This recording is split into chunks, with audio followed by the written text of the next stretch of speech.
आखिरकार मकाफाते अमल ने अपना रंग दिखा ही दिया। ना सिर्फ शीरी के मुंह पर इसी तरह से इनकार मारा गया जिस तरह से शीरी ने अंश को बेइज्जत करके इनकार किया था, लेकिन अब शेयान भी मर्द बन गया है और अपनी बहन का पता लेने पहुंच चुका है। तभी से ज़रा शर्म नहीं आई जब अंश की वीडियो बनाकर वायरल कर रहा था। इसे बिल्कुल भी इस बात का एहसास नहीं हो रहा था कि कल को ये काम इसकी बहन के साथ भी हो सकता है। लेकिन अभी तो फहाम ने शीरी के साथ बहुत कम किया, सिर्फ और सिर्फ एंगेजमेंट तोड़ी है, उसे कुछ डिनर्स करवाए हैं। वरना अगर फहाम भी शीरी के साथ वही कुछ करता जो शेयान ने अंसा के साथ किया था तो शेयान किसी को मुंह दिखाने के लायक ना रहता। बस इतना सुनने पर शेयान का खून खोलने लगेगा कि फहाम ने ना सिर्फ इसकी बहन से एंगेजमेंट तोड़ दी है बल्कि इसे दुबई लेकर जाना चाहता था। और इसी गुस्से में शेयान फहाम के घर पहुंच गया।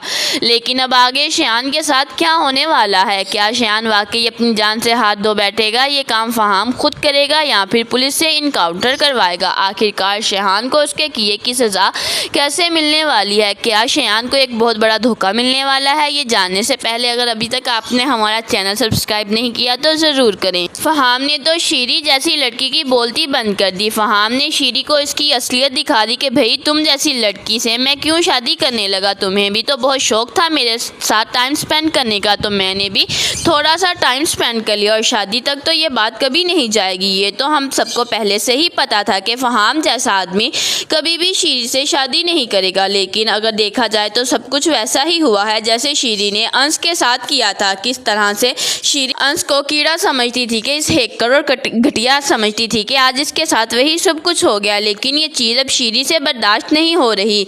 इतना ही नहीं बल्कि फहाम कहेगा तुम जैसी लड़की से मैं कभी शादी नहीं कर सकता। थोड़ा सा और एंजॉयमेंट के लिए मैंने तुम्हें दुबई लेकर जाना चाहता था, लेकिन मुझे बिल्कुल भी आइडिया नहीं था कि तुम इस बात को शादी तक ले जाओगी। आखिरकार मैं तुम्हारे से शादी क्यों करूँगा? मुझे तुमसे ज़्यादा अच्छी लड़कियाँ मिल सकती हैं। मैं तो उस आदमी से नफरत करता हूँ जो मेरे भाई को ज़रा सा नुकसान पहुँचाए, और तुम्हारे भाई ने तो मेरे भाई को मरने के लिए छोड़ दिया था। तुम्हें क्या लगा मैं तुमसे शादी करूँगा? पकड़ो अपनी एंगेजमेंट की रिंग, और ये रिंग तुम अपने पास ही रखो। क्यों ना कि आखिर तुमने मेरे साथ डिनर्स तो किए हैं ना। जो थोड़ा बहुत तुमने मुझे टाइम दिया है उसके लिए ये रिंग मैं तुम पर छोड़ देता हूँ। ये सुनकर शीरी पर तो आखिरकार पानी में गिर जाने का मुकाम होगा। इसे अंदाज़ा तक नहीं था कि फहाम कुरैशी इसके मुँह पर ऐसा तमाचा मारेगा। लेकिन जो तमाचा आज तक शीरी दूसरों के मुँह पर मारती आई है, ये तमाचा तो बहुत छोटा है। उतनी देर में ना सिर्फ अंश घर पहुँच जाएगा बल्कि इसी के साथ साथ मुरसलीन भी घर पहुँच जाएगा। जैसे ही वो ये सारी बातें सुनेगा तो उसी वक्त फहाम को पकड़ लेगा। अंश और मुरसलीन पकड़कर फहाम की अच्छी खासी शतरोल करेंगे, ऐसे जूते मारेंगे कि फहाम आखिरकार सोच भी नहीं सकेगा कुछ हुआ हो। अंश के लिए शीरी तो बहन से कम है ही नहीं, इसलिए अंश भी इस सारे मामले में कूद पड़ेगा। फहाम को अपने ताया जान के साथ मिलकर अच्छी खासी धुलाई करेगा। ताया जान और इसके बाद अंश दोनों ही फहाम को पकड़ेंगे और धक्के मारते हुए घर से बाहर फेंक देंगे। अंश भी कहेगा आइंदा अगर तुम मुझे शीरी के आसपास भी नजर आए तो मैं तुम्हारा मुंह तोड़ दूंगा। दफा हो जाओ यहाँ से, तुम जैसे आदमी के साथ हम खुद रिश्ता नहीं करना चाहते थे। जैसे ही फहाम वहाँ से जाएगा तो शीरी भागते हुए अपने कमरे में छुप जाएगी। मुरसलीन वापस आकर शाजिया से कहेगा जाओ जाकर संभालो इसको। पहले ही हमने इतना समझाया था कि इस आदमी के पीछे ना लगे, लेकिन इसने हमारी एक बात ना सुनी। अब शक्ल देख ली ना, इसकी असल चेहरा सबके सामने आ गया इसका।